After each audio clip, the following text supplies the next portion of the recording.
Welcome to this lecture on skewness. Skewness பற்றி பார்க்குறதுக்கு முன்னாடி symmetric distribution என்ன? A distribution is said to be symmetrical when its mean, mode and median are identical. எந்த ஒரு டிஸ்ட்ரிபியூஷனில் mean median mode ஐடென்டிக்கலாக இருக்கோ அது மாதிரியான டிஸ்ட்ரிபியூஷனுக்கெலாம் வளைவரை வந்து ஒரு பெல் ஷேப்பில் கிடைக்கும். இப்போ இந்த வளைவரையை சென்டர் பாயிண்ட்லேருந்து நீங்கள் கரெக்டாக 50-50% ஈஸியாக பிரேக் பண்ண முடியும். இப்போ இந்த வளைவரையை நீங்கள் எங்கேயாவது பார்த்த மாதிரி உங்களுக்கு ஞாபகத்தில் இருக்குங்களா?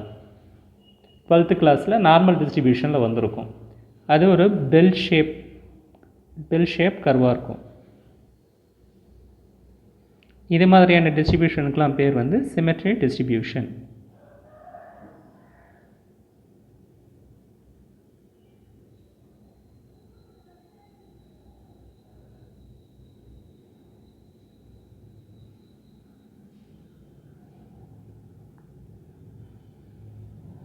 Skewness denotes opposite of symmetry.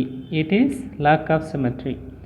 எந்த வளைவரைக்கெல்லாம் சிமெட்ரி இல்லையோ அந்த வரையெல்லாம் வந்து ஸ்கியூனஸை பேஸ் பண்ணி வந்திருக்கும். ஒன்று லெஃப்ட் சைடில் ஸ்கியூடாக இருக்கும் அல்லது ரைட் சைடில் ஸ்கியூடாக இருக்கும்.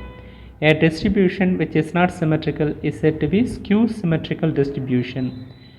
In a symmetrical distribution, the left tail and the right tail are not of equal length. One tail will be longer than other. இதில் ஏதாவது ஒரு வால் பகுதி ஒன்றை விட அதிகமாக இருக்கும். ஃபார் அன் எக்ஸாம்பிள், இப்போ இதில் லெஃப்ட் சைடில் டெயில் வந்து அதிகமாக இருக்கும், ரைட் சைடில் கம்மியாக இருக்கும். இல்லை ரைட் சைடில் அதிகமாக இருக்கும், லெஃப்ட் சைடில் கம்மியாக இருக்கும். In a negatively skewed distribution, the left tail is longer than the right tail. For the positively skewed distribution, the right tail of the curve will be longer than the left. Types of distribution: fairly symmetrical distribution இருக்குது, positively skewed இருக்குது, அடுத்தது negatively skewed distributions இருக்குது.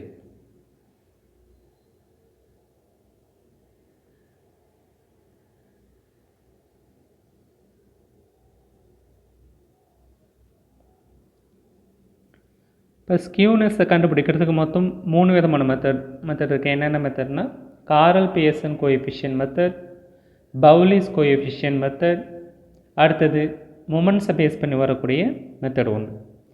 இதில் Karl Pearson coefficient mean minus mode, எந்த டிஸ்ட்ரிபியூஷனில் மீன்லேருந்து மோடை subtraction பண்ணிவிட்டு standard deviation divide பண்ணிங்கன்னா ஸ்கியூனஸ்னுடைய மதிப்பு வந்து தெரிஞ்சிடும். அதே சமயம் இந்த mean minus mode which is equal to 3 times mean into median, இதுக்கு பேர் வந்து இம்பர்ஷியல் ரிலேஷன் ஸ்டாட்டிஸ்டிக்ஸில் வரும். அதனால் இந்த மீன் மோடை கன்வீனியண்ட்டாக எதை மூலமாக ரீப்ளேஸ்மெண்ட் பண்ணலான்னா 3 times mean into median divided by standard deviation. உங்களுக்கு நார்மல் டிஸ்ட்ரிபியூஷனுடைய வளைவரை ஞாபகத்தில் இருந்ததுன்னா அது எந்த ரேஞ்சுக்குள்ளே இருக்கும்? -1 +1 ரேஞ்சுக்குள்ளே இருக்கும். ஒரு ஸ்கியூனஸ்னுடைய மதிப்பு, அதாவது நீங்கள் கண்டுபிடிக்கக்கூடிய இந்த வேல்யூ வந்து 0 இருந்ததுன்னா அங்கே ஸ்கியூனஸ் இல்லை, அது ஒரு சிமெட்ரிக்கல் டிஸ்ட்ரிபியூஷனாக இருக்கும். Symmetrical distribution means bell shaped கர்வாக இருக்கும். இப்போ டைப்ஸ் ஆஃப் ஸ்கியூனஸ் எதை பேஸ் பண்ணினா மீனையும் மோடையும் பேஸ் பண்ணி என்னென்ன ஸ்கியூனஸ் இருக்குது.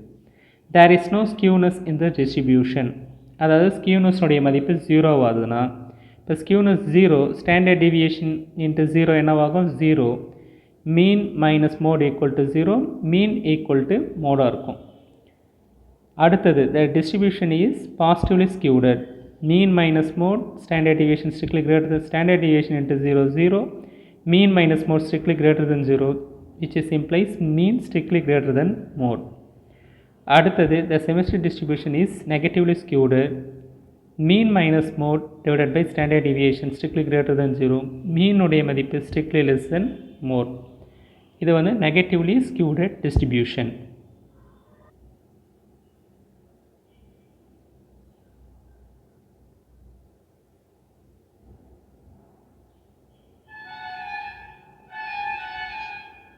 இதில் first example, compute the coefficient of the skewness from the following data. எக்ஸ்னுடைய மதிப்பு இருக்குது, எஃப்னுடைய மதிப்பு இருக்குது. இது என்ன டேட்டா?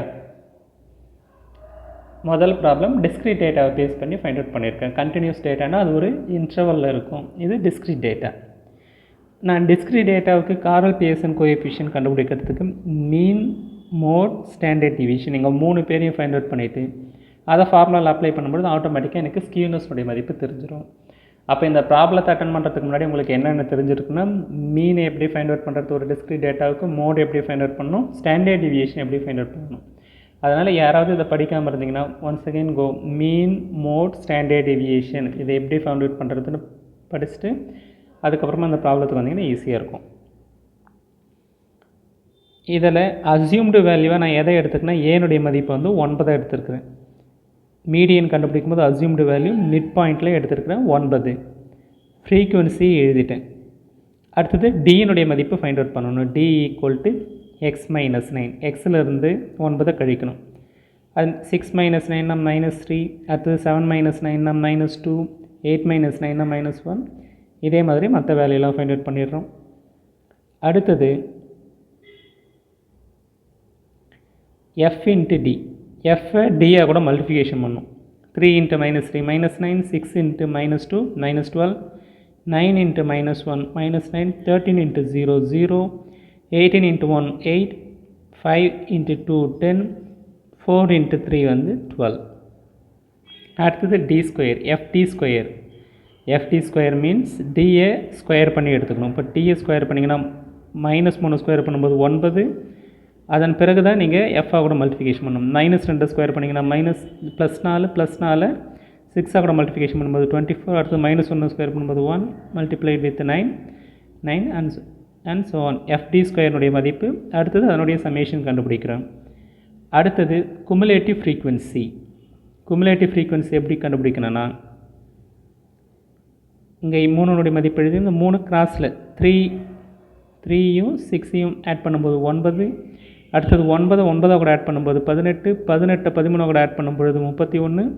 இதே மாதிரி கிராஸில் மல்டிபிகேஷன் பண்ணி ஆட் பண்ணி எழுதி எடுத்துடும் போது குமுலேட்டிவ் ஃப்ரீக்வன்சி உங்களுக்கு கிடைச்சிரும்.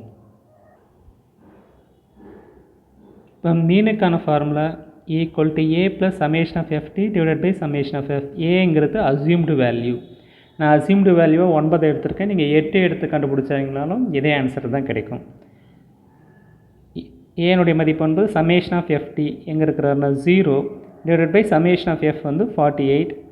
9 + 0 டிவைட் பை 48னா மீனுடைய மதிப்பு எனக்கு 9ன்னு கிடச்சிருக்கு. மோடுன்றது ஃப்ரீக்குவன்சியில் எந்த ஐட்டம் அதிகமாக இருக்குதுன்னு பார்த்தீங்கன்னா 13. அதுக்கு கரஸ்பாண்டிங்காக இருக்கக்கூடிய ஆள் வந்து 9. அதனால் மோடுனுடைய மதிப்பு வந்து 9. ஃப்ரீக்குவன்சி மோட் இறக்கத்திலே மோட். இப்போ ஹையஸ்ட் பீக் வேல்யூ, இப்போ ஃப்ரீக்குவன்சிலேயே ஹையஸ்ட்டாக இருக்கிற நம்ம தலைவர் யாருன்னா 13. 13க்கு கரஸ்பாண்டிங்காக இருக்கக்கூடிய வேல்யூ 9 தான் மோடுனுடைய மதிப்பு. இது எதுக்கு மட்டும்தான் நீங்கள் அப்ளை பண்ணணும்? For only discrete data. அடுத்தது standard deviation. Root of summation of FD square by summation of F minus summation of FD divide by summation of F the whole square. Summation of FD square எங்கே இருக்குன்னா 124 divide by summation of எஃப்னுடைய value வந்து 48 minus summation of FD 0 divide by 48.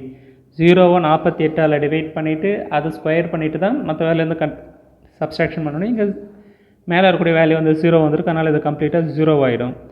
Root of 124 divide by 48 1.61 மதிப்பு வந்து கிடச்சிருக்கு. இதை Karl Pearson coefficient mean minus mode divide by standard deviation. மீனுடைய மதிப்பு 9, மோடுனுடைய மதிப்பு 9. மீனும் மோடு ஈக்குவலாக இருக்குது. 0 ஸ்கியூனஸ் 0 வச்சுன்னா அந்த வளைவரை என்ன வளைவரையாக கிடைக்கும்?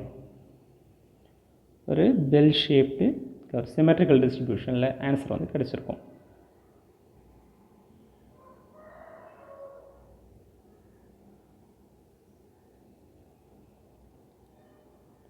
அடுத்தது ரெண்டாவது example. Calculate the Karl Pearson coefficient from the following data.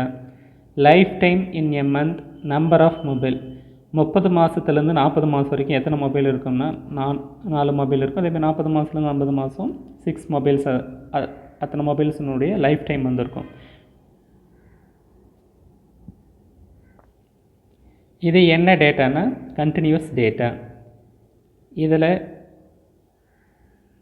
இன்ட்ரவல்னுடைய value எடுத்துருக்கு. அடுத்தது ஃப்ரீக்வன்சினுடைய மதிப்பு. இது மாதிரி இன்ட்ரவல் வரும்போது மிட் பாயிண்ட் வேல்யூ எடுக்கும். 30க்கும் 40க்கும் மிட் பாயிண்ட் வேல்யூ வந்து 35. அதேமாதிரி 40க்கு 50க்கு மிட் பாயிண்ட் வேல்யூ 45. 50க்கும் 60க்கு mid point value 55. Mid point வேல்யூலாம் எடுத்து எழுதிட்டோம். அடுத்தது இதிலே நீங்கள் அசியூம்டு வேல்யூ எடுத்துக்கிட்டிங்கன்னா கொஞ்சம் ஈஸியாக இருக்கும். அசியூம்டு வேல்யூ 75 எதுலனா இங்கே மிட் பாயிண்ட் வேல்யூ இந்த 75 இதை எடுத்துருக்கிறேன். 35லிருந்து 75 கழிக்கும்போது -40, 45லிருந்து 75 கழிக்கும்போது -30, 55லிருந்து 75 -20, -10 அண்ட் ஸோ ஆன். இதே மாதிரி டினுடைய மதிப்பை ஃபைண்ட் அவுட் பண்ணிடுறோம். அடுத்தது எஃப்இன் டியும் மல்டிஃபிகேஷன் பண்ணணும். எஃப்னுடைய வேல்யூ டினுடைய வேல்யூ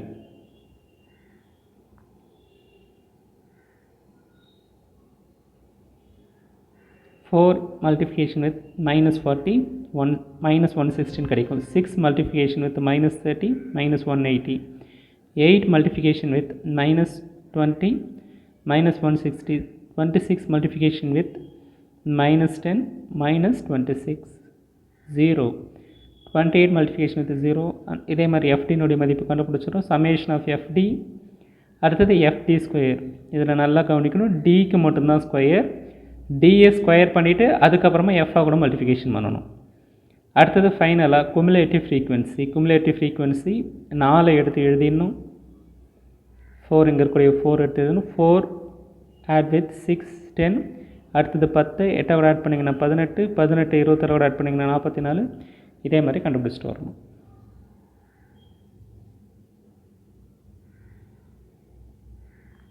இதில் மீன் வந்து கண்டுபிடிச்சிடலாம். A plus summation of FD by summation of F. Value substitution பண்ணும்போது சிம்பிளிஃபிகேஷன் அசியூம்டு வேல்யூ என்ன வந்திருக்குன்னா 75. இது சிம்பிளிஃபிகேஷன் பண்ணும்போது 72.9. அடுத்தது மீடியன். மீடியன் உங்களுக்கு இன்னொரு டைம் நீங்கள் மீடியன் படிச்சுட்டு வந்தீங்கன்னா இது ஈஸியாக இருக்கும். ஈக்குவல் மீடியனுக்கான formula equal L plus n/2 minus cumulative frequency divided by F multiplication with I. ஐங்கிறது இங்கே இன்டர்வல். சரி, இப்போ இந்த எல்னுடைய மதிப்பு எப்படி கண்டுபிடிக்கலாம்? என்னுடைய மதிப்பு வந்து 100. 100 2ஆல் டிவைட் பண்ண ஆன்சர் வந்து 50 கிடைக்கும். இந்த 50 எந்த இன்டர்வல் இருக்குதுன்றத பார்க்கணும். எல்னுடைய மதிப்பு வந்து 50. 50ங்கிறது குமுலேட்டிவ் ஃப்ரீக்வன்சியில் எங்கே இருக்குன்னா 72 இந்த ரேஞ்சில் இருக்கும். இந்த 44ங்கிறது என்னென்னா இந்த வேல்யூனுடைய previous cumulative frequency of the pre median class. நீங்கள் என்ன கிளாஸ் கண்டுபிடிக்கல அதுக்கு முன்னாடி இருக்கிற வேல்யூ வந்து எடுத்துகிட்டு இருக்கணும். நான் இன்னொரு டைம் ரிப்பீட் பண்ணுறேன். இப்போ இந்த மீடியன் கிளாஸை ஐடென்டிஃபிகேஷன் பண்ணிவிடுங்க. ஐடென்டிஃபிகேஷன் பண்ணிவிட்டு அதனுடைய ப்ரீ மீடியன் கிளாஸ் தான் குமுலேட் சிஎஃப்னு இருக்க வேண்டிய இடத்துல ப்ரீ மீடியன் கிளாஸ் எடுத்து எழுதணும். இதில் கிளாஸ் இன்டர்வல் 70 to 80. எல்னுடைய மதிப்பு வந்து 70.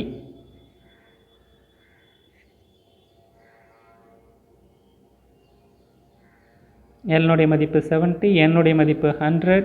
என்னங்கிறது summation of F. Cumulative frequency -44 here cumulative frequency which is pre median class. அந்த மீடியன் கிளாஸில் முன்னே என்ன இருக்கும் அந்த வேல்யூ எடுத்து எழுதிக்கணும். டிவைடட் பை எஃப்னுடைய மதிப்பு, அது கரஸ்பாண்டிங்காக இருக்கக்கூடிய எஃப்னுடைய மதிப்பு என்ன?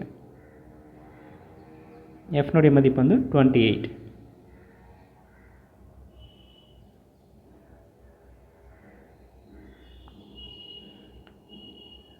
அடுத்தது இன்டர்வலுடைய மதிப்பு உங்களுக்கு மீடியன் நடத்தும்போது சீனி யூஸ் பண்ணியிருப்பேன். ஐ 2 தான். இப்போ இன்டர்வலுடைய மதிப்பு வந்து 10. இதை எல்லாத்தையும் சப்ஸ்டியூஷன் பண்ணி சிம்பிளிஃபிகேஷன் பண்ணும்பொழுது 72.143 கிடைக்குது.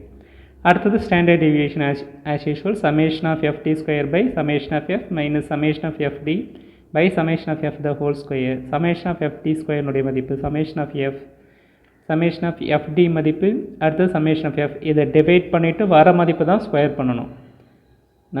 நான் இன்னொரு டைம் ரிப்பீட் பண்ணுறேன். இதை டிவைட் பண்ணிவிட்டு வரக்கூடிய மதிப்பு தான் ஸ்கொயர் பண்ணணும். √323 மைனஸ் 4.41. இதுக்கு ரூட் எடுக்கும்போது 17.57 கிடைக்குது. இதில் கார்ல் பியர்சன் கோஎஃபிஷியன்ட் எதை யூஸ் பண்ணுறேன்னா 3 times mean minus median divided by standard deviation. இது எனக்கு ஈஸியாக இருக்கும். வேல்யூலாம் சப்ஸ்டியூஷன் பண்ணும் பொழுது பாசிட்டிவில் ஆன்சர் கிடைக்குது. இது பாசிட்டிவ்லி ஸ்கியூடட். இப்போ வளைவரை எந்த சைட் டெயில் அதிகமாக இருக்குன்னா ரைட் ஹேண்ட் சைடில் டெயில் வந்து அதிகமாக இருக்கும். பாசிட்டிவாக வந்ததுன்னா ரைட் சைடில் டெயில் அதிகமாக இருக்கும். நெகட்டிவாக வந்ததுன்னா லெஃப்ட் சைடில் டெயிலுடைய மதிப்பு வந்து அதிகமாக இருக்கும். இதான் வந்து ஸ்கியூனஸ். ஸ்கியூனஸில் உங்களுக்கு முதல் மெத்தட் மட்டும்தான் நடத்தியிருக்கேன். கார்ல் பியர்சன் கோஎஃபிஷியண்ட்டை பேஸ் பண்ணி ஸ்கியூனஸ் எப்படி ஃபைண்ட் அவுட் பண்ணலான்றதை நடத்தியிருக்கிறேன். அடுத்த கிளாஸில் பவுலிஸ் கோஎஃபிஷியன்ட் ஆஃப் ஸ்கியூனஸ்னால் என்னன்றதை பார்க்கலாம்.